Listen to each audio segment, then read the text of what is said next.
who will be giving a speech of his nature or natural weakness.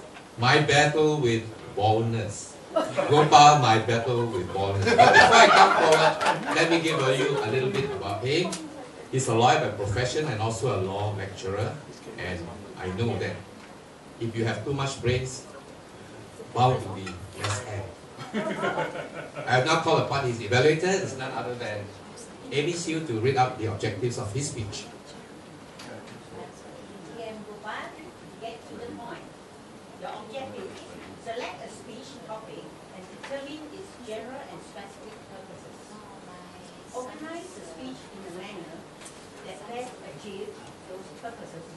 Ensure the beginning, body, and conclusion reinforce the purposes.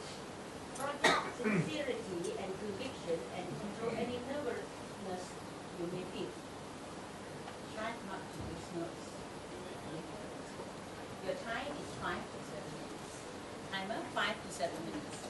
Let us greet Gopal now. Those with hair, those without hair, those with some hair. I wish you all good evening. Good evening. I wasn't like this all my life. I had head full of hair when I was 16. Ladies, please, concentrate on my head and not my head. Sideburns. In the 60s, I spotted an Afro look. It was the age of Beatles, mantras, gurus, and free sex. But as I grew older, one day I had a shock of my life. I had a bald patch at the back of my head.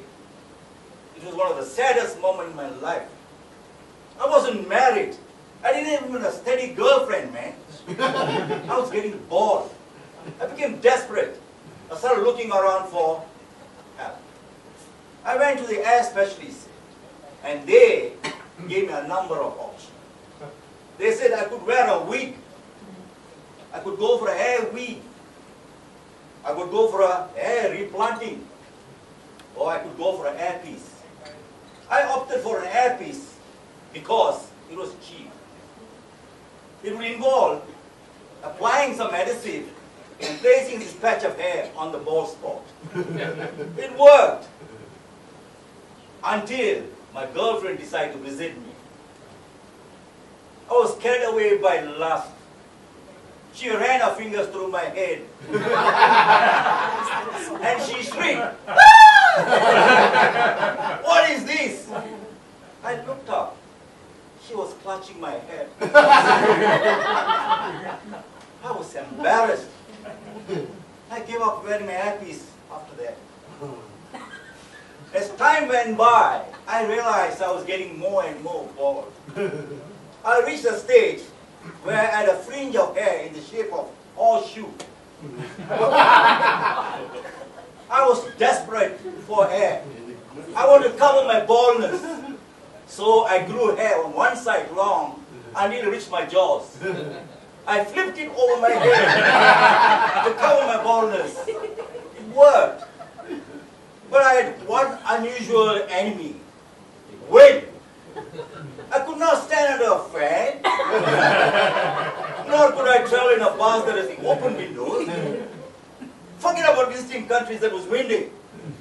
I looked around for solutions. I found them in the hands of women. They used spray cans. I applied it on my head. It worked. My hair, for the first time, stood in its place. But something was missing. Most important thing in my life was missing. My girlfriend was missing. Every time I tried to call her, she gives an excuse. She was avoiding me. I decided to go to the root of the problem. I went and confronted her. I looked at her and I asked her, "Is my baldness keeping me away from me?" She crossed her hand. It looked straight into my eyes and said, "You stupid! Don't you realize it's nothing to do with your hair or baldness? It's you. You haven't got the confidence. You haven't got the courage to face baldness. How are you going to face life? How are you going to face marriage? I'm going away. She left. She only said a few words. It hit me like a ton of bricks. I woke up. I looked around. She was right. There were the many great bald men, great statesmen.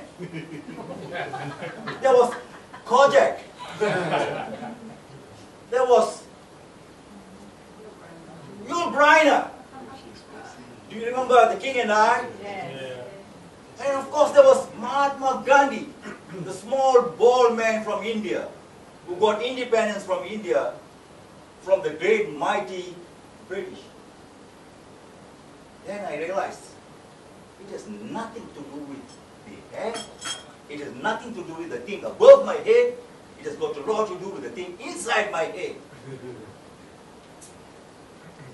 It is whether you have confidence, charisma, education, knowledge. These are the things that matters most. So I decided to go bald, and I went bald.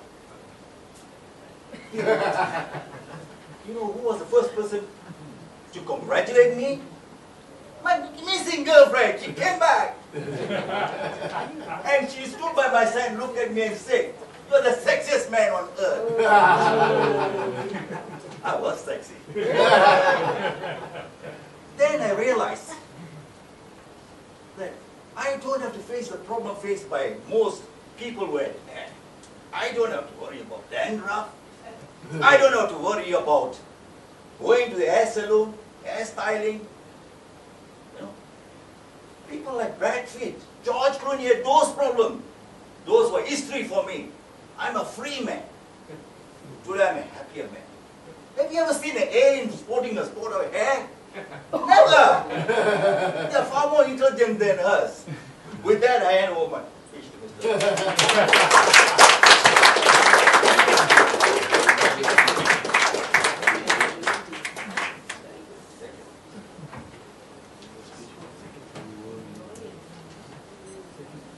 The third speaker is none other than